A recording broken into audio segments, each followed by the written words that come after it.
자, 여러분요. 지금 앞에서부터 그냥 하죠. 1번부터 보세요. 1번.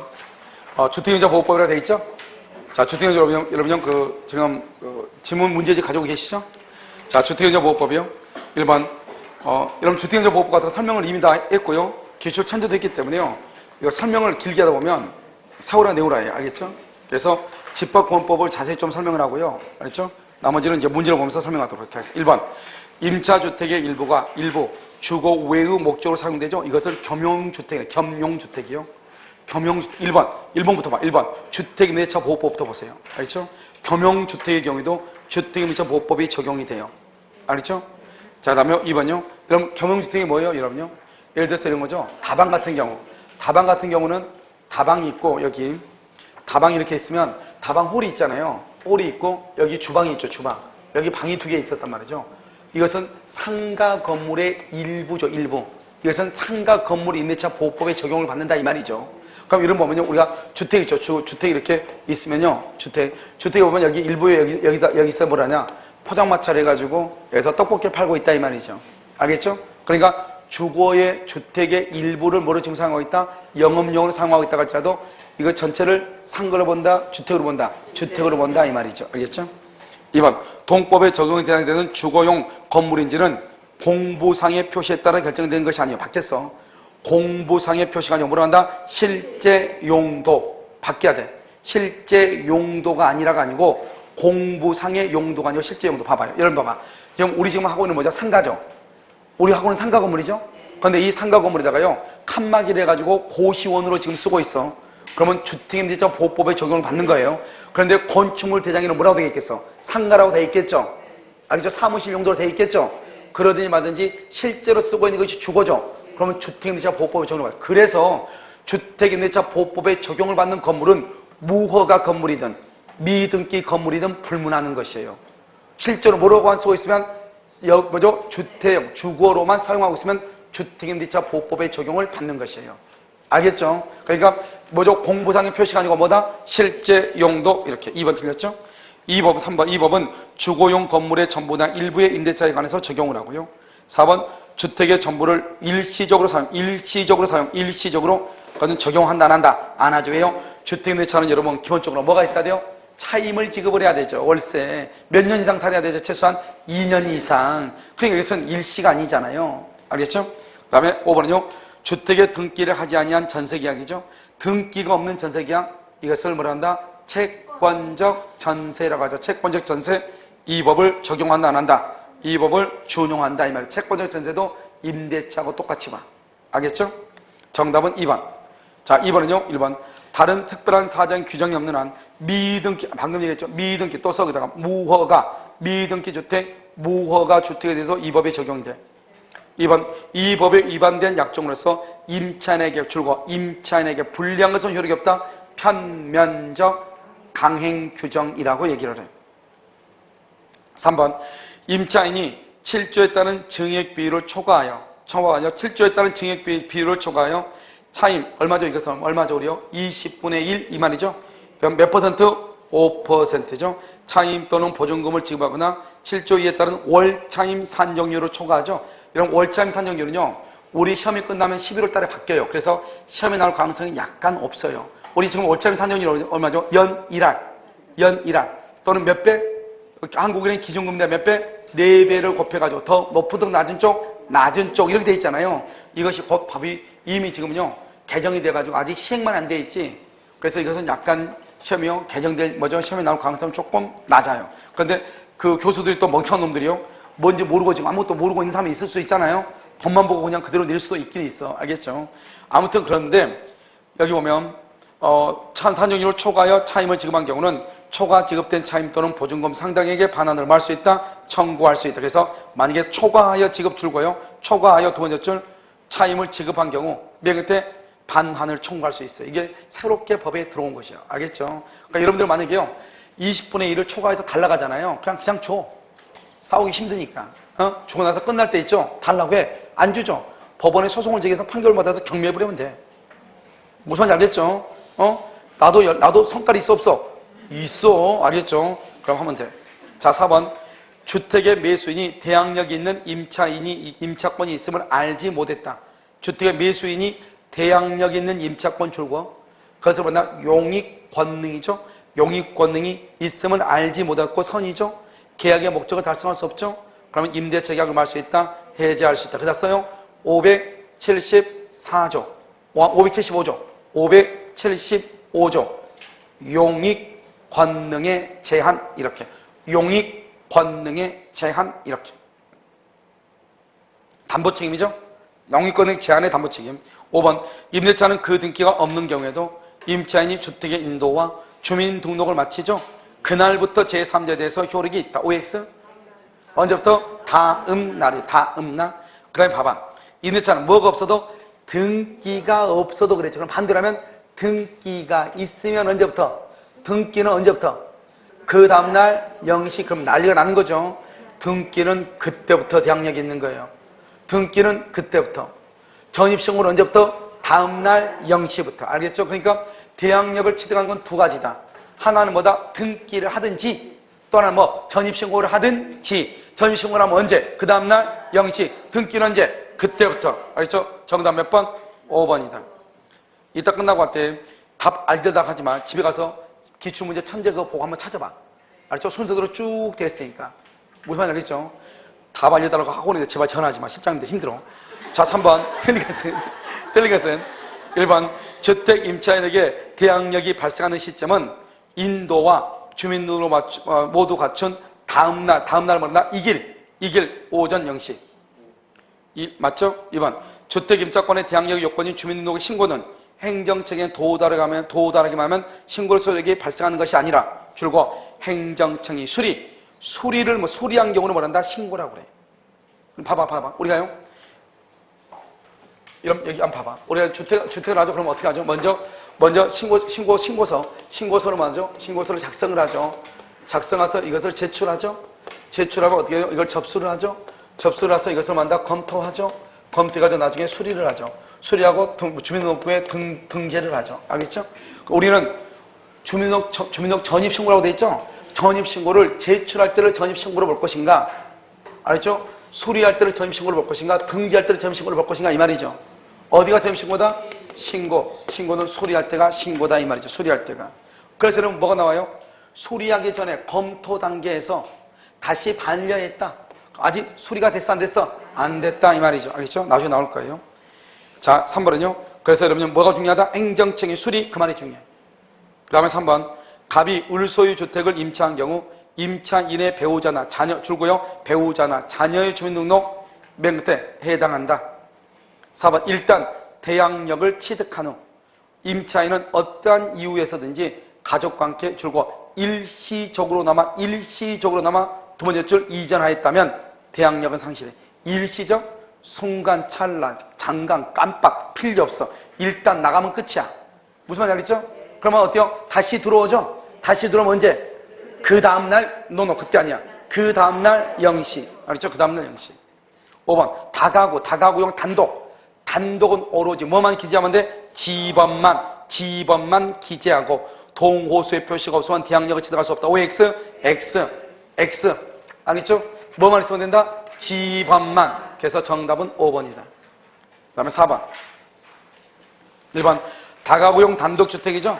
일부나 전부를 임차하여 전입신고를 한 경우 지번만 기재하고 지번만 기재 줄고요. 단독주택 줄고요. 그 다음에 지번만 기재 줄고요.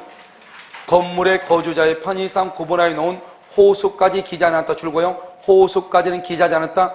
그래도 맨 끝에 유효한 공시 방법이다. 알겠죠? 그 다음에 2번 다가구용 단독이요.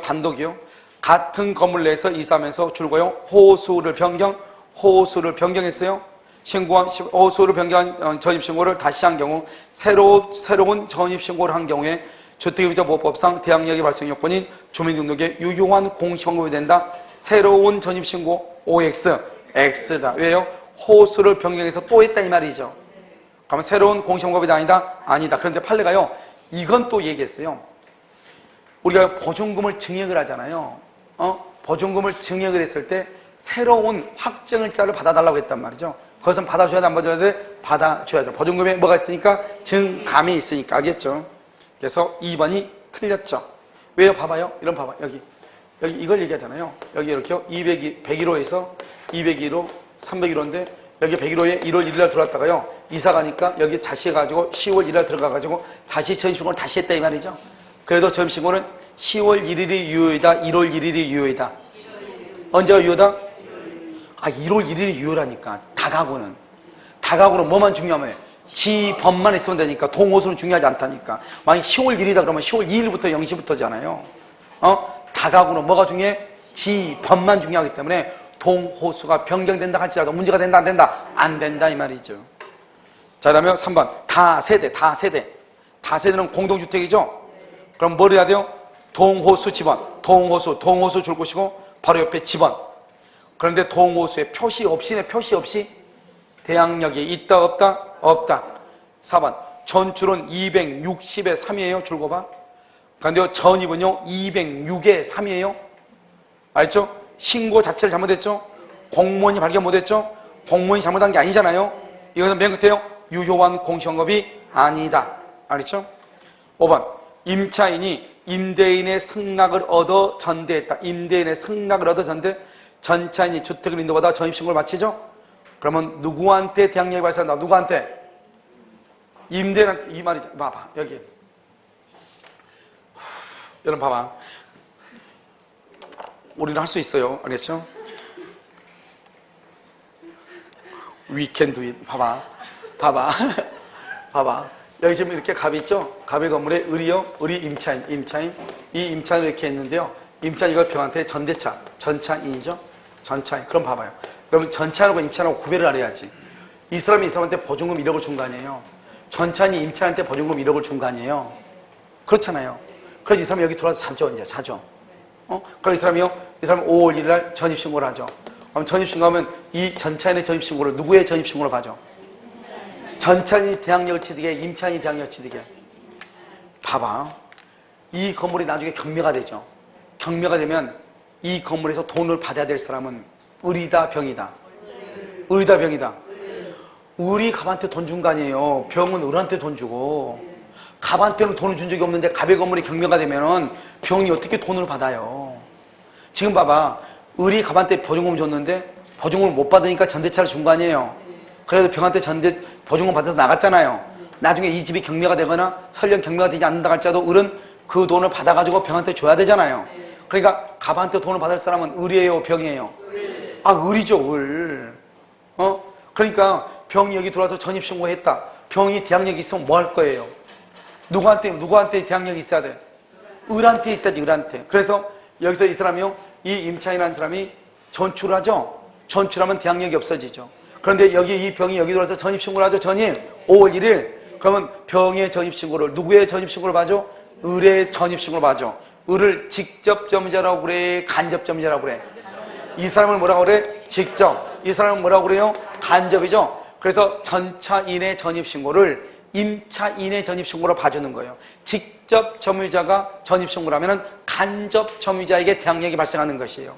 갑의 건물이 경매가 되면 갑의 건물에서 돈을 받아가지고 돈을 병한테 줘야 될 거 아니에요. 누가? 을이. 알겠죠? 그러니까 병한테 대항력, 병한테 우선무죄가 있으면 아무 필요가 없는 거죠. 알겠죠? 그래서 거기 보면 임차인이 거기다가 간접 점유자가 대항력을 취득한다. 알겠죠? 이것은 여러분요, 여기까지는 지금 주택임대차보호법에서 한 문제 틀리면 안 되는 거죠. 네 문제밖에 안 되지만. 2번이 정답이죠. 5번. 임차인 갑이 임대인의 승낙을 받아 을에게 임차주택을 적법하게 전대를 했죠. 알겠죠? 임차인 갑이 승낙을 받아서 을에게 적법하게 전대했죠. 갑이 누구죠? 임차인이죠. 임차주택에 거주하지 않고 자신의 주민등록을 이전하지 않았다 할지라도 전차인 을이 주택을 인도받아 자신의 주민등록증을 해야지 바출고 전차인 을이 주택을 인도받아 자신의 주민등록을 하여야 간접점유자 갑이 대항력을 갖는다 이 말이죠. 알겠죠? 자, 다음에 2번 다가구 단독이죠. 다가구 단독.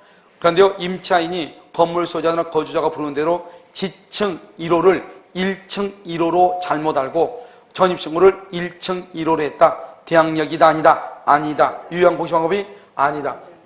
이번에 어제 그젠가 며칠 전에 나왔다고 했잖아요, 여러분요. 그래서 판례가 나왔어. 뭐라 나왔냐? 원래 이러면요, 지층하고, 지층이 뭐예요, 지층? 지층은 여기 보면 이렇게 돼 있죠. 여기서 봤을 때는 1층처럼 보여요. 그런데 실제로는 여기가 이렇게 산이 이렇게 있어가지고요. 여기 이렇게 있어가지고, 여기는 이렇게 산 속에 이렇게 돼 있단 말이죠. 그러나 여기서 보면은 1층처럼 보이지만, 여기서 보면은 반지 하나 지하처럼 보이죠. 그걸 지층이라고 그래요. 그런데 우리는 보통 이것을 지층이라고 하는 사람이 없어. 왜요? 주인 입장에서 보면 지층 그러면 뭔가 반지하라는 그런 개념이 있기 때문에 월세가 40만 원이면 20만 원밖에 못 받거든요. 그러니까 1층이라고 그래요. 왜? 여기서 들어갈 때는 1층이니까. 알겠죠? 그럼 여기는 1층, 여기 이렇게 해갖고 이렇게 했는데 1층, 1층 1호, 1층 1호, 2층 1호 이렇게 돼 있단 말이죠. 원래는 여기가 1층이고 여기가 지층이잖아요. 그런데 건축물 대장에는 여기가 지층 1호로 돼 있거든. 1층 1호가 아니고. 그럼 현관문에 있는 대로 썼다 이 말이죠. 그러면 대항력이 있다 없다? 없다 이 말이죠. 우리는 전입신고는 건축물 대장이나 등기부에 기재된 대로 기재를 해야 돼요. 알겠죠? 건축물 대장이나 등기부에 기재된 대로 기재하지 않으면 전입신고 효력이 있다 없다? 없다 이 말이죠. 없다. 그래서 그것은 안 돼. 그래서 이번에요 이러면 어떻게 했냐? 이렇게 불러준 대로 거기가 쓰여있는 대로 전입신고를 했다가 경매가 돼가지고 돈을 못 받은 임차인이 중개업자하고 부동산 중개 협회를 상대로 해가지고 소송을 제기했는데 40%를 손해배상해라 이렇게 40%. 무슨 말인지 알겠죠? 그렇게 했단 말이에요. 중개업자가 패소를 했단 말이죠. 알겠죠? 그래서 이것은 대항력이다 아니다? 아니다 이 말이죠. 왜요? 지층 1호인데 1층 1호로 신고했잖아요. 그러면 동일성이 있다 없다? 없다. 올바른 전입신고도 아니다? 아니다 이런 말이죠. 3번 입주 및 전입신고를 한 주택의 소유자가 그 주택을 타인에게 매도함과 동시에 종전 상태를 유지하여 그 주택을 다시 임차를 했다. 그래서 여러분 줄 그어봐. 첫 번째 가운데요. 주택의 소유자가 바로 옆에 가운데요. 매도함과 동시에 두 번째 줄에 다시 임차 이퀄 그것을 점유 개정이라고 얘기해요. 점유 개정. 팔고 나서 자기가 다시 쓰고 있다 이 말이죠. 이런 경우는 주택 임차권의 대항력은 주택의 양도인의 최초 전입신고일 일기부터 발생한다. 틀렸어요. 대항력은 주택 양도인의 최초 전입신고일 거기까지 줄고 주택 양도인의 최초 전입신고일 거기 줄고 써요. 거기는 뭐라고 쓰냐? 이전 등기해준 이렇게 이전 등기해준 이렇게 이전 등기해준 이 길부터 발생한다 이 말이죠. 자 그럼 봐요. 이게 무슨 말이냐 봐봐. 이걸 뭐냐면 이런 것이죠. 갑이 있고 여기 을이 있죠. 갑이 있으면 이 갑이요 2월 1일 날 전입신고를 하고요. 그럼 2월 1일 날 등기를 했어요. 자기가 소유자다 이 말이죠. 소유자한테는 전입신고가 대항력이란 말이 필요하다 필요하지 않다. 누구한테 필요해? 임차인한테 필요하죠. 자기 집인데 이게 무슨 필요가 있어요 대항력이. 그런데 이 사람이요 여기 을하고요 을하고 5월 1일 날 계약했어. 5월 1일 날 매매계약을 했어. 매매계약인데 그러고 나서 이 갑이요 이 갑이라는 사람이 갑하고 을하고요 갑하고 이렇게 을하고요 여기 5월 1일 날 임대차 계약을 또 체결했어. 임대차 매매계약을 하고 매매를 하고 임대차를 했어. 그래가지고 원래 갑의 집을 을이 사가지고 갑한테 다시 월세를 줬다 이 말이죠. 그럴 수 있어 없어? 있죠. 이 사람은 소유자로서 점유했는데 이제는 누구로서 점유한다? 임차인으로서 점유하죠. 알죠? 그러니까 점유가 바뀌었을 뿐이죠. 점유 개정이라고 얘기해. 그러면 이 갑은요 이제 임차인이니까 대항력이 있어야 되잖아요. 그럼 이 사람은 언제부터 대항력이 발생한다? 언제부터 대항력이 발생해? 갑은 언제? 5월 2일? 그러면 난리 나는 거죠. 봐봐 우리가 공시라고 하는 것은 뭐예요? 제3자가 봤을 때 이 말이잖아요. 그러니까 갑한테 등기가 돼 있다. 그것을 제3자가 봤을 때는 갑이 저 건물의 소유자인가 보다 이 말이죠. 우리가 전입신고를 하라고 그랬죠. 전입신고가 공시방법으로서 효력을 갖는 것은 제3자가 봤을 때 임차인으로 살고 있어야 돼. 제3자가 봤을 때. 그런데 지금 현재 이 사람 미등기라면 미등기 상태란 말이죠. 아직 을한테 등기를 안 해줬단 말이죠. 그럼 미등기 상태이기 때문에 현재 누구 앞으로 등기가 됐죠? 갑. 그런데 실제 갑은 누구죠? 임차인이잖아요. 그래도 제3자가 봤을 때는 임차인처럼 보여 소유자처럼 보여? 소유자. 그러니까 이 갑은요 대항력이 없는 것이에요. 이 사람이 나중에 을한테요 8월 1일 날 등기를 해요. 등기를 해주면 이제는 소유자다 아니다? 아니죠. 누가 소유자다? 을이죠. 그러면 언제냐? 8월 2일 0시부터 대항력이 생겨. 등기를 해준 그 다음날 0시부터 대항력이 생긴다 이란 말이죠. 알겠죠? 그래서 3번이 틀렸죠? 자, 집권말소죠? 이러면 주민록이 집권말소가 되죠. 집권말소 줄거 봐. 직권 말소가 되면요. 뭐냐? 대항력 상실. 직권 말소가 되면 대항력이 상실을 해. 가로 닫고 원칙. 그런데 주민등록 직권 말소 후 주민등록법 소중에 이 절차에 따라 재등록 줄고 이 절차에 따라 재등록. 알겠죠? 그럼 어떻게 돼요? 그러면 뭐가 되냐? 이 절차에 따라 재등록했다는 것은 직권 말소가 잘못됐다 이 말이죠. 그래서 거기다가요. 최초 전입 신고일부터 최초 전입 신고일부터 알죠? 효력이 있다. 효력 발생 이렇게요. 그러니까 우리가 재등록할 때부터 전입신고 효력이 있는 것이 아니고 최초 전입신고할 때부터 계속 효력이 유지된다 이 말이죠.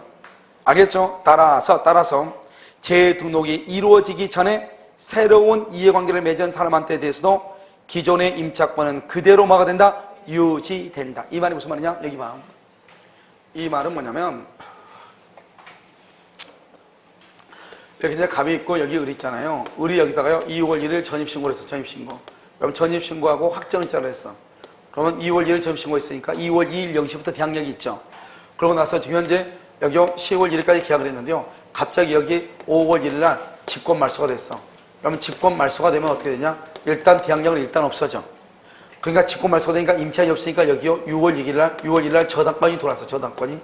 알죠? 이걸 새로운 이해관계이라고 그래요. 그 다음에 여기요 7월 1일 날 이의제기를 했어. 이의제기를 해서 재등록을 했어. 재등록. 그럼 이의제기를 해서 재등록을 했다는 것은 5월 1일 직권 말소가 잘못됐다 이 말이잖아요. 알겠죠? 그럼 어떻게 하냐? 이때는요 전입신고는 2월 1일부터 전입신고 효력이 있어. 2월 1일. 그러니까 대항력은 언제부터? 2월 2일부터. 그래서 이 을은 대항력이 언제다? 2월 2일 0시죠. 여기 저당권은 언제죠? 6월 1일이죠. 그러니까 누가 더 빠르다? 임차인이 더 빠르다 이런 말이죠. 알겠죠? 그래서 보면 다시 봐봐. 주민등록 직권 말소 후 주민등록법 소중에 이 절차에 따라 재등록이 이루어진 경우 그 재등록이 이루어지기 전에 새로운 이해관계를 맺은 선의 제3자 누구죠? 저당권자죠? 저당권자에 대해서도 기존의 주택 임차권의 대항력은 그대로 뭐가 된다? 유지된다. 이렇게. 자, 5번. 주민등록 직권 말소된 후 임차인 갑이 주민등록 소중에 이 절차에 의하여 말소된 주민등록을 회복한 것이 아니다. 줄고요. 이 절차에 의하여 말소된 주민등록을 회복한 것이 아니다. 과태료를 내고 회복했다 이 말이죠. 그러면 언제부터 대항력이냐? 회복한 다음날 0시부터. 회복한 다음날 0시부터 대항력이 있어. 따라서 직권 말소 후 재등록이 이루어지기 전에 새로운 이해관계를 맺은 저당권자에게는 대항할 수가 있다 없다? 없다. 알겠죠? 그래서 임차권으로 대항할 수가 없다 이런 말이죠. 그래서 정답 몇 번이다? 3번. 자, 6번은요. 갑은 을에게 대의한 금전채권을 변제받지 못하자 이를 임대차 보증금으로 전환하여 울 소유 아파트에 대해서 임대차 계약을 체결하고 주택의 인도 및 주민등록을 마쳤다. 알겠죠?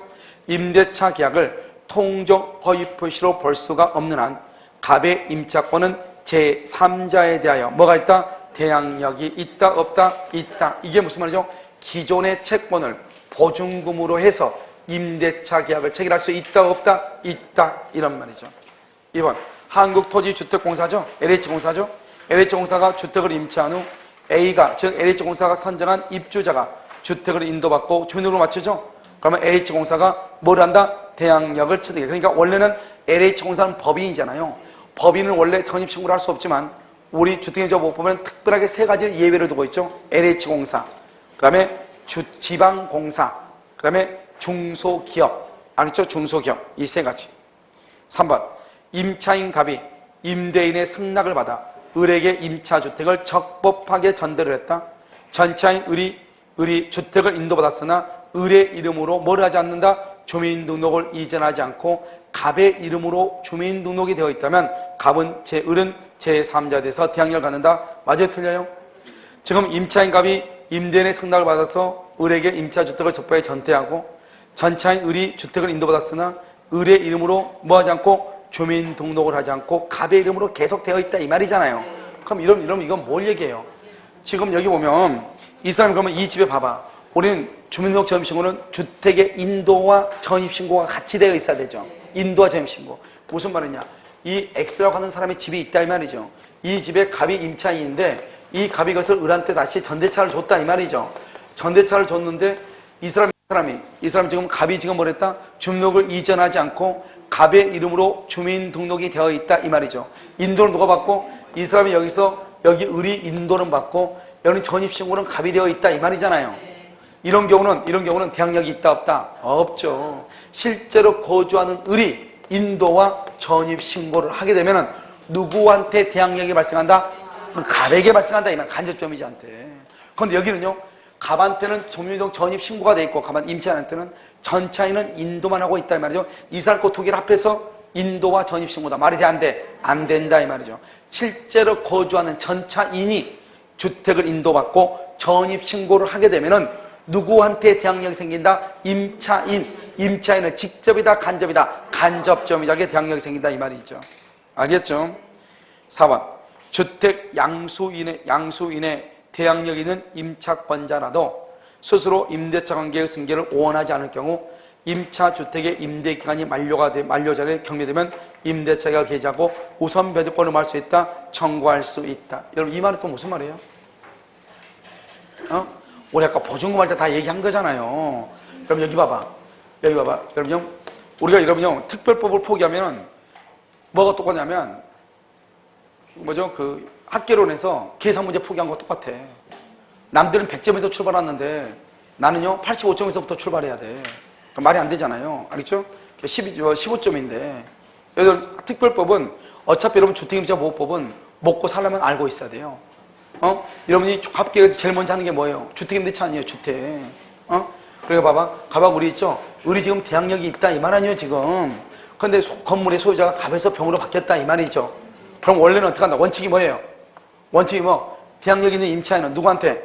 양수인에게 뭐 할 수 있다? 대항할 수 있다. 그런데 상당한 기간 안에 뭘 하면 이 일을 제기하면은 갑에게 주장할 수 있다 이 말이죠. 그걸 지금 얘기하는 거잖아. 봐. 주택 양수인의 대항력 있는 임차권자라도 스스로 임대차 관계의 승계를 원하지 않을 경우, 승계를 원하지 않는다. 그러면 내가 양수인에게 권리를 주장한다 안 한다? 안 한다 이 말이죠.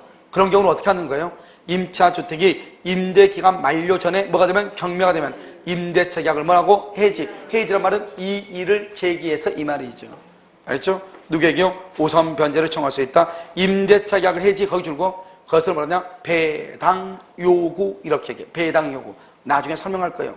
배당 요구라는 것을 임대차 해지라고 그래. 알겠죠? 기간 만료 전에. 자, 5번. 대항력을 갖춘 임차주택의 양수인이 임대차가 종료한 상태에서 임대인의 지위 승계하는 것에 대하여 임차인이 줄곧 이 일을 제기. 그러면요, 양도인 누구죠? 갑이죠? 양도인의 임차인, 을에 대한 보증금 반환 채무는 소멸한다, 안 한다? 안 한다. 뭐가 있으면 이 일을 제기하면, 아무리 대항력이 있어도. 그러니까 이 일을 제기했단 말이 없죠? 그런데 을이 대항력이 있는 상태에서 건물의 소유자가 바뀌죠? 그러면 누구한테 대항한다? 새로운 소유자한테 대항하죠? 그런데 이 일을 제기하죠? 그러면 종전의 소유자한테 대항할 수 있다. 보증금 반환을 말 수 있다. 청구할 수 있다. 이런 말이죠. 그래서 정답 몇 번이다? 3번이죠. 7번은요. 대항력 있는 주택 임대차가 기간 만료로 종료한 상태에서 임차주택이 양도되더라도 임차인은 이 사실을 안 때로부터 상당한 기간 안에 뭘 한다? 이 일을 제기해서 알겠죠? 승계되는 임대차의 관계에서 임대차 관계의 구소로부터 말 수 있다, 벗어날 수 있다. 이 일을 제기함으로써 줄고 이 일을 제기함으로써 거기다가 종전 임대인에게 보증금 반환 청구, 종전 임대인에게 보증금 반환 청구 이렇게. 자, 됐죠? 3번. 중소기업이 아닌 법인. 이 법인은 대항력을 주장할 수 있다 없다? 없죠. 줄고 중소기업이 아닌 법인이 줄 것이고 대항력 X요. 임대인의 지위를 승계한다 안 한다? 승계하지 않는다. 왜요? 대항력이 있다 없다? 없다. 봐봐. 이 말이잖아요. 봐봐. 여기 한번 봐봐. 여기가 임대인이죠. 임대인이고 이 사람은 양수인이죠. 양수인은 임대인의 지위를 승계하는 거잖아요. 대항력이 있을 때. 그런데 중소기업이 아닌 법이니까 대항력이 있어 없어? 없죠. 없으니까 이 중소기업이 아닌 법인은 양수인한테 권리를 주장할 수 있다 없다? 없다. 그 말은 양수인은 임대인의 지위를 승계한다 안 한다? 안 한다. 똑같은 말이잖아요. 알겠죠? 자, 그 다음에 3번이 정답이죠. 4번. 임대차의 목적이 된 주택을 담보 목적으로 신탁법에 따라 신탁을 했다. 신탁법. 그럼 신탁법에 따라 신탁한 경우 수탁자는 수탁자 이퀄 소유자예요. 이퀄 양수인이에요. 양수인. 우리 먼저 임대차에서요. 양수인은 임대인의 지위를 뭐한다? 승계한다. 그래서 양수인은 임대인의 지위를 뭐한다? 승계. 신탁법상 수탁자. 그건 소유자란 말이에요. 여러분 보니까요. 여기 오다 보면 문막 있죠. 문막. 문막 오니까 한국토지신탁에서 이렇게 해놨다고요. 뭐 문막 그 아파트 있죠. 아파트. 그 아파트 이제 새롭게 리모델링 하나 봐요. 그래서 거기가 프랭카드가요. 전문쪽부터 붙어 있더라고요. 전문부터 밖에가 크게 붙어 있어. 뭐냐면 한국토지신탁하고 뭐 내 일생에서 처음 들어본 뭐 후한란지 뭐한지 뭐가요? 같이 합작을 해가지고 새로운 아파트가 들어온다. 이렇게 되어 있던데. 뭐 코알란지 뭔지 모르겠어요. 아무튼 보니까 한국토지신탁하고요. 아무튼 코알란지 뭐인지 모르겠어요. 아무튼 뭐가 들어온다. 이렇게 프랭카드가 크게 붙어 있어. 그러니까 아마 거기도 이제 세대가 많지는 않겠지만 그 세대가 좀 되니까요. 문막거기가 그렇게 넓은 지역은 아니기 때문에요. 아마 그게 이제 다 돼가지고 문막 넓은 지역이에요. 문막 넓은 지역이야. 일단 넓은 지역이요. 넓은 지역 아니라니까 뭐라고 지금 하고 있어요. 그래서 거기 있는 이제 부동산 중개업자들 약간은 또 화기를 띠지 않을까 이런 생각이 들기는 들더라고요. 거기 보면 건물이 오다 보면 톨게이트 딱 빠져나왔는데 시커먼 건물이 있으니까 되게 보기 싫어요. 알겠죠? 그래서 도시 같지 않잖아요. 알겠죠? 뭐가 음침하고요. 금방 영화가 지금 촬영하고 있는 것 같은, 알겠죠? 영화 세트장처럼 그렇게 되어 있는데요. 아마 그게 금방 할 건가 봐요. 이미 뼈대가 다 돼 있기 때문에요. 안전진단 해가지고 보강하면 금방 될 것 같아요. 알겠죠? 건물은 다 지어져 있던데, 다 돼 있던데 그게 중단됐더라고요. 희한하게요. 알겠죠? 그래서 그래요. 자, 됐죠? 그 다음에 여기 5번이죠?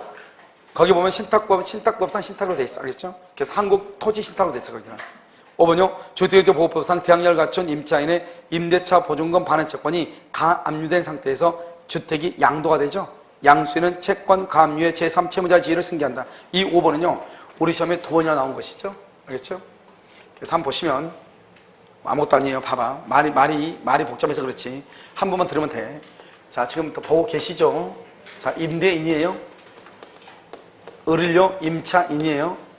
임차인 보증금 1억을 줬어요. 그럼 임대료가 임차인 중에서 누가 채권자예요?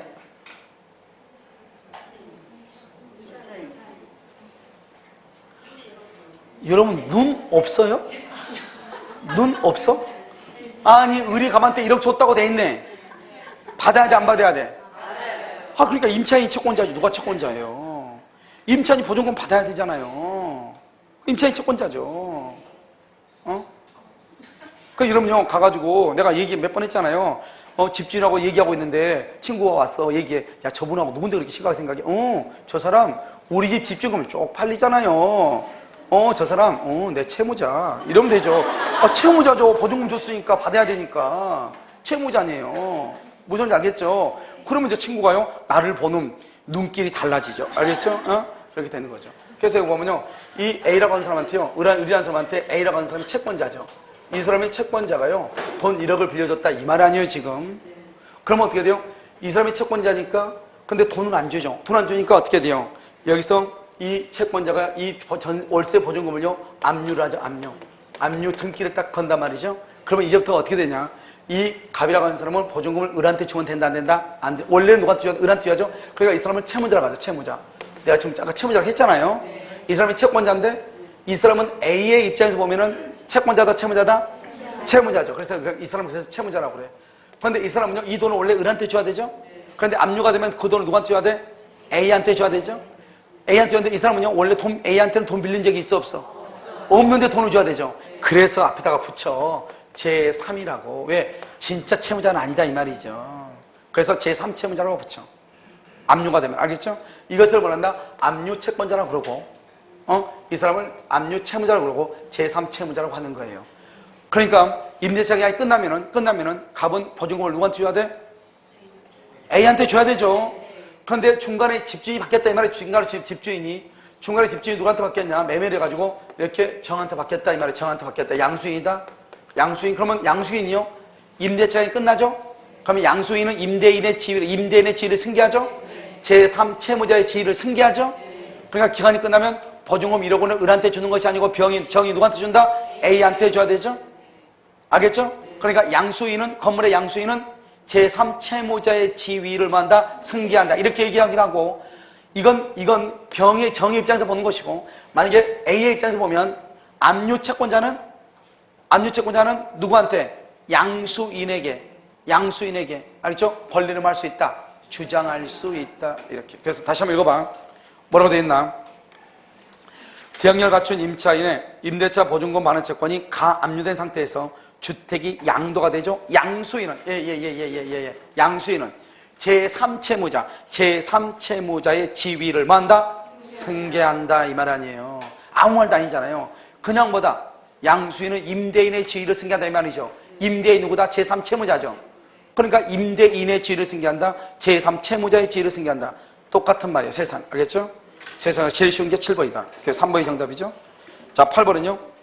국민주택기금을 재원으로 하여 저소득층 무주택자에게 주거생활의 안정을 목적으로 전세 임대주택을 지원하는 법인이 그 주택을 임차한 후 지방자치장 또는 그 법인이 선정한 입주자가 그 주택을 인도받고 주민등록증 마치죠. 그 다음날부터 제3자에 대해서 뭐가 생긴다? 효력이 생긴다. 알겠죠? 이것을 뭐라고 한다? 우리 LH공사, 지방공사 이렇게 해요. LH공사, 지방공사. 2번 중소기업금법 제2조에 따른 중소기업에 해당하는 법인 줄고요. 중소기업에 해당하는 법인이 소속 직원의 주거용으로 주택을 임차한 후 그 법인이 선정한 직원이 해당 주택을 인도받고 주민등록도 마치죠. 주민등록을 마친 다음 날부터 법인의 중소기업에게 제3자에 대해서 뭐가 생긴다? 대항력이 생긴다. 1번, 2번은 법조문 그대로 갖다 나온 거예요. 3번은요. 임차주택의 양수인은 임대인의 지위를 만다, 승계한 것으로 본다. 알겠죠? 승계한 것으로 본다. 이렇게. 4번 금융기관이죠. 금융기관 등이 우선 변제권을 취득한 임차인의 보증금 반환 채권을 줄고 보증금 반환 채권을 계약으로 그러면 양수한 금액의 범위에서 우선 변제권을 승계. 그래서 여러분 봐봐요. 옛날에 우리 보면 전세 보증금 대출해주죠?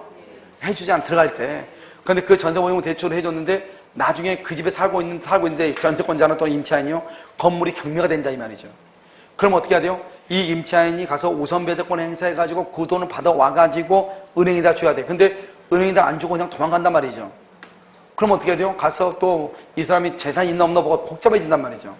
그러면 그렇게 하지 않기 위해서는 어떻게 한다? 만약 그 사실을 알고 있으면 은행이요, 가서 또 그 사람이 받을 수 있는 보증금이 8천인데 은행이 빌려준 게 5천이다. 그러면 또 은행이 또 그 5천에 대해서 또 압류를 또 걸어야 돼요. 그러니까 이게 얼마나 복잡해요. 그러니까 이번엔 새로운 법조문을 여기다 집어넣어가지고 금융기관이 아예 그 집이 경매가 되죠. 그러면 이 임차인이 받을 수 있는 8천이죠. 8천 중에서 은행이 대출해준 게 5천이죠. 이 5천을 임차인한테 가서 그 돈 우리 거니까 우리 나한테 채권 양도해라. 그리고 양도 양수인 사인하면 되죠. 그러면은 8천 중에서 5천만 원 누가 받아간다? 금융기관이 가서 우리는 법원 가서 직접 받아온다, 이 말이죠. 알겠죠? 그래서 금융기관이 뭘 해야 된다? 우선 배대권 취득한 임차인의 보증금 반환 채권을 줄고 계약으로 양수하죠. 그러면 그것을 대신 행사할 수 있다. 그래서 그 금액의 범위에서 우선 배제권을 금융기관이 승계를 해. 5번 임차인은 임차주택을 양수인에게 인도하지 않더라도 보증금 받아서 틀렸어. 보증금의 반환과 목적물의 인도는 무슨 관계다? 동시이행이죠. 그러니까 목적물을 인도해야 보증금을 받을 수 있다. 5번이 정답이다, 이런 말이죠. 됐죠? 자, 그럼 9번 한번 봐봐요. 9번은 여러분요, 우선 변제권이라고 한순열 쉬지 마. 우선 변제권이라고 되어 있잖아요. 뭐 이제 강의 좀 하려고 했더니, 그렇죠? 자, 여러분 오전에 여러분요 시험 쳤잖아요. 시간이 아까 보니까 50분이 흐른 것 같던데. 자요, 9번 봐봐. 1번 임차인이 보고 계시죠? 자, 임차인이 보증금 반환 청구 소송의 확정 판결에 가하여 임차주택의 경매를 청구, 경매 동그라미 강제 경매라고 얘기해. 이런 봐봐. 우리가요 저당권에 의한 경매나 전세권에 의한 경매를 임의 경매라고 그래요. 그런데요 우리가 임차권은 경매권이 없어요. 그러니까 임차권은 보증금을 주지 않는다고 해서 경매를 청구할 수 없어. 임차인이 경매를 청구하려면 일단 보증금 반환 청구 소송을 제기해서 판결문을 받아와야 돼. 그 판결문에 의해서 경매를 청구해. 그러면 자, 뭐 어떤 차이가 있느냐? 이런 차이가 있다, 이 말이죠. 올해 전세권은 당연히 전세권은 등기가 돼 있죠. 전세금 반환하지 않죠. 그러면 당연히 경매를 청구해요. 그래서 어떻게 하는 것이냐? 2월 1일 이렇게 돼 있죠. 갑은을한테 전세금을 반환해야 되고요. 그 다음에 을은갑한테요 목적물의 인도 플러스 말소에 필요한 서류를 줘야 돼. 그러면 이 두 가지 있죠. 전세금하고 이 두 가지는 무슨 관계다? 동시이행이다 이 말이죠. 동시이행은 채무불이행이 아니죠. 채무불이행이 아니니까 경매를 청구를 못하죠. 그런데 경매를 청구하려면 어떻게 해야 된다고 그랬죠? 경매를 청구하려면 상대방을 뭐에 빠뜨려? 이행지체에 빠뜨려야죠. 이행지체에 빠뜨리려면 일단 목적물에 자신의 채무를 뭘 한다? 제공해야 된다. 그래서 의리요 건물을 인도하고 그 다음에 말소에 필요한 서류를 제공을 해. 그래가지고 상대방을 이행지체에 빠뜨려. 그렇게 해가지고 경매를 청구하는 거예요. 알겠죠? 그러니까 우리가 전세권에 의해서 경매를 청구하려면 자기 자신의 채무의 이행을 제공해야 돼. 그래서 상대방을 이행지체에 빠뜨려야 돼. 알겠죠? 그런데 이것은 경매는 전세권은 반드시 경매를 청구할 권리가 있다 이 말이죠. 그런데 임대차는 이 임차권이라고 하는 것은 채권이고 임차권은 아무리 등기가 되어 있다 할지라도 경매권이 있다 없다? 경매권이 없어. 그러니까 자기 자신의 채무를 제공해서 상대방을 이행지체에 빠뜨린다 이런 말이 나와 안 나와? 안 나오는 거죠. 알겠죠? 그럼 어떻게 하는 것이냐? 전세 보증금 반환 청구 소송, 반환 청구 소송을 제기해가지고 여기서 판결문을 받아와가지고 판결문에 의해서 이건 뭐냐? 채무명이죠? 여기서 집행권원이라고 그래. 이렇게 해가지고 경매를 청구한다 이 말이죠. 경매를 청구. 그러니까 내가 임차권에 의해서 경매를 청구한다 이게 임차권에 의해서. 그러면 전세권과 똑같이 상대방을 이행지체에 빠뜨려야 되니까 반대 의무를 제공을 해야 되겠지만 임차권은 경매권이 없다 이 말이죠. 그러니까 판결문을 받아가지고 경매한단 말이죠. 그러니까 그냥 내가 그 집에서 살면서 경매를 청구할 수가 있는 것이에요. 그러니까 여기에 전세권처럼 반대 의무를 이행할 필요가 있다 없다? 없다. 이게 바로 전세권하고 임차권의 차이예요. 그래서 여러분 한번 보시면 자 1번 임차인이 보증금 반환 청구 소송의 확정 판결에 가하여 임차주택의 강경매를 신청하는 경우 집행 개시를 위해서는 반대 의무의 이행 제공 줄고 반대 의무의 이행 제공을 뭐란다? 임차 목적물 반환이죠. 임차 목적물 반환을 한다 안 한다? 안 한다 이 말이죠. 살면서 경매를 청구할 수 있다. 알겠죠? 자, 그 다음에 2번 대항요건과 확정 일자를 갖춘 임차인은 경매 시 임차주택의 환가대금에서 호수용 권리자 기타 채권자보다 우선하여 보증금을 변제받을 권리가 있다. 줄고 대항요건과 확정 일차. 그 다음에 바로 밑에 우선 동그라미 우선 보증금을 변제 동그라미 받을 권리할 때 권 동그라미. 그래서 대항요건과 확정 일자가 있어야 우선 변제권이 있다. 우리 아까 대항력은 뭐가 있다? 주택인도와 전입신고. 우선 변제권은요 대항요건과 확정 일자 이렇게. 3번은요 주택임차인이 그 지위를 강화하고자 별도로 전세권 설정 등기를 했다. 이러면요 여기 봐요. 이게 이제 이걸 보면 이게 이제 뭐하고 차이가 있냐면요. 자, 이게 이제 차이가 뭐냐면 이런 것이죠. 여기 을이 있죠. 을은요, 그럼 서울에서는요, 보증금 얼마 위에죠? 서울. 보증금 얼마? 9,500이다, 1억이다. 그러면 3,200이다, 3,400이다. 어? 눈 돌리지 마. 1억이다, 3,400 바뀌었잖아요. 이번에 시험에 나올 가능성이 있단 말이죠. 알겠죠? 그러니까 이거 9,000이란 말이에요, 9,000. 9,000이 말고 9,000이라고 9,000. 9,000이 월세 10만원이다, 해봐. 그 다음에 여기 임차인이죠? 그러면 9,000이죠. 이 사람 전입신고를 했어, 전입신고하고 확정일자를 했어. 확정일자. 근데 이 사람이 여기에 병이 저당권이 있어. 이 사람이 정불안하니까요. 이 을이라는 사람이요. 여기서 전세권 등기를 했어. 전세권 등기. 알겠죠? 물론 여기 있어도 되고 없어도 되고 없다고 할까 먼저요. 이렇게 했다. 전세권 등기했어. 전세권 등기요. 그럼 어떻게 되냐? 전입신고를 했으니까 대항력이 있죠. 대항력인데 소액이죠. 9,000이니까 소액이죠. 그러면 최우선 변제를 받을 수 최우선 변제요. 대항력하고 확정일자가 있으니까 뭐다? 우선 변제를 받을 수 있죠. 전세권 등기했죠. 이 네 가지를 선택적으로 주장을 해요. 선택적으로 주장할 수 있어요. 만약에요 우선 변제를 행사를 했어. 근데 돈을 다 못 받죠. 나머지 돈을 받을 때까지 대항력을 주장할 수 있어요. 알겠죠? 그 다음에 만약에요 우리가 전세권은요 저당권이나 전세권은 당연히 배당을 해야죠. 당연히 경매가 되면 등기가 돼 있으니까. 그런데요 이 임차권은 원칙적으로 임차권 등기 명령에서 등기하지 않느냐, 등기가 있어 없어? 없죠. 그러니까 임차권은 원칙적으로 특정인과 특정인 두 사람 간의 문제잖아요. 그러니까 당연히 배당을 해주는 것은 아니에요. 배당 요구를 해야 배당을 해줘. 그러니까 이 을이 우리 확정일자가 있어가지고 우선 변제권에 배당 요구를 했어. 배당 요구했다고 해서 전세권에 기한 배당으로 볼 수 있다 없다? 없다 이 말이죠. 만약에 이 사람이 전세권에 의해서 배당 참가를 했어. 그렇다고 해서 임차권의 우선 배제권을 행사한 것으로 볼 수 있다 없다? 없다. 각각 별개로 따로따로 행사할 수 있다고.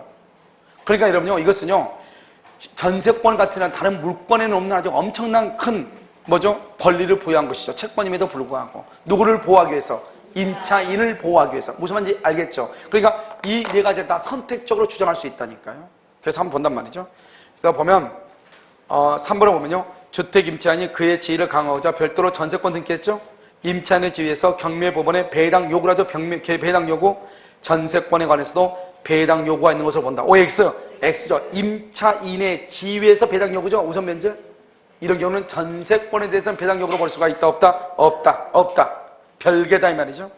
4번 우선 변제권을 가진 주택 임차인으로부터 임차권과 분리하여 줄고요. 임차권과 분리하여 임차보증금 반환 채권만을 양수 줄고 임차권과 분리하여 임차보증금 반환 채권만을 양수 거기까지요. 이걸 우리 뭐라고 그래요? 임차보증금 반환 채권만 양수했죠. 채권만. 이거 지금 우리 뭐라고 하냐고. 이런 봐봐. 우선 변제권을 하려면 아까 뭐라고 그랬어? 전입신고하고 뭐가 있어야 돼? 확정일자가 있어야 되는데 임차인의 지위를 승계한 것이 아니고 채권만, 보증금만 승계했다잖아요. 그러면 이 사람은 임차인으로서 주택인도와 전입신고를 한 것은 있다 없다? 없죠.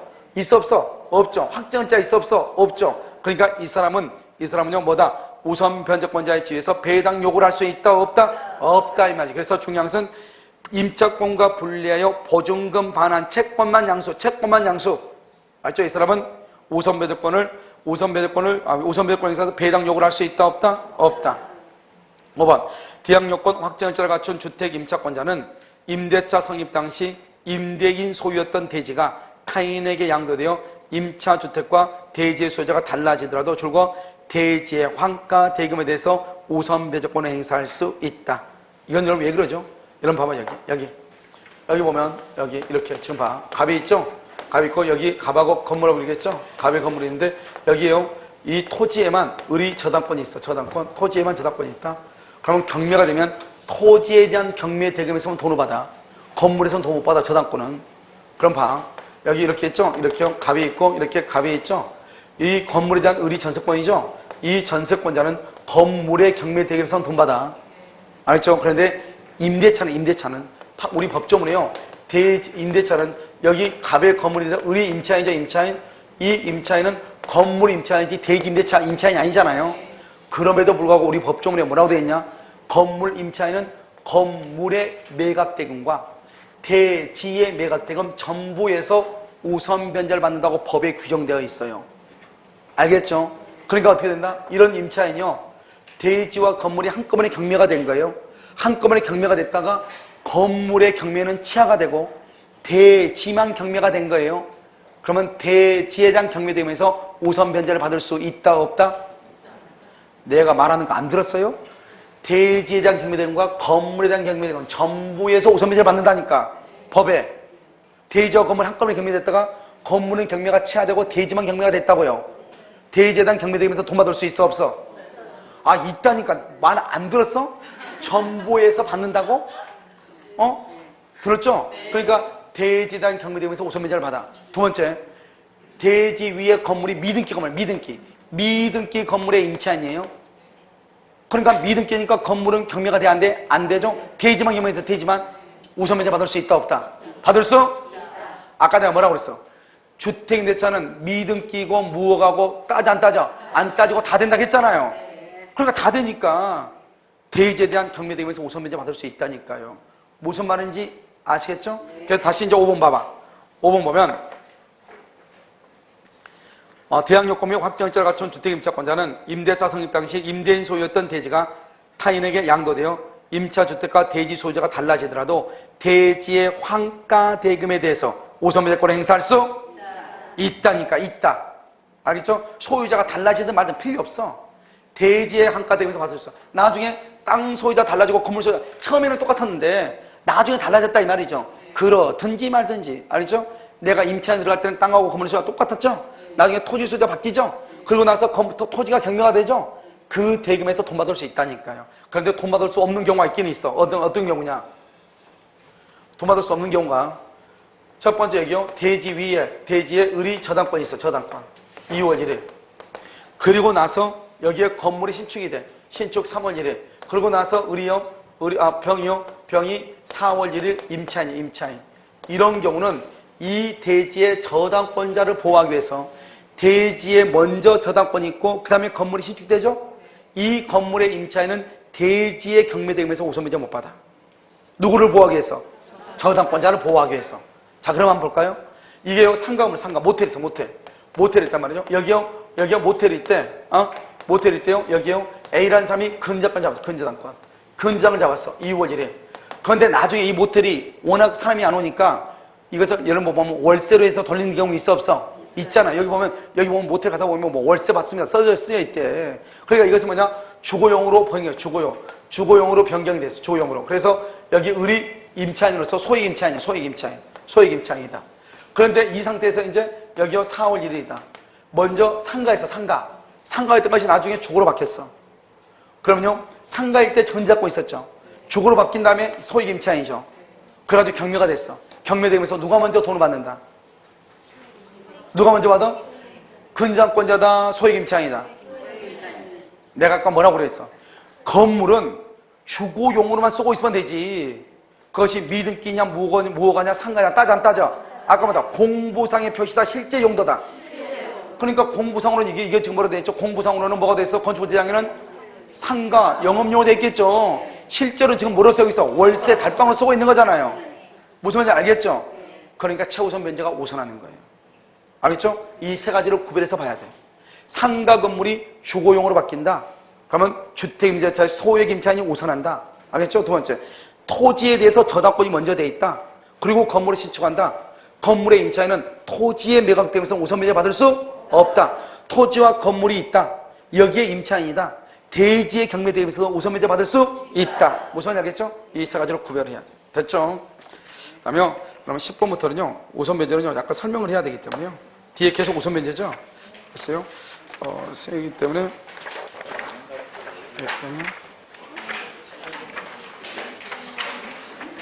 약간 걱정이 앞서요. 알겠죠? 다음 주에는요 다음 주에는 이걸 가지고 볼 거예요. 알겠죠? 이걸 안 가져오시면 안 되고, 알겠죠? 안 가져오시면 만 원 내야 돼요. 알겠죠? 그래서 꼭 가져오시고, 다음 주에 이 뒷부분 있죠? 뒷부분 계속해서 보도록 그렇게 하겠습니다. 여러분요, 주택임대차가 약간 시간이 많이 걸리고요. 나머지는 시간이 별로 안 걸리기 때문에요. 알겠죠? 자, 오늘 강의는요, 여기까지 하도록 하겠습니다.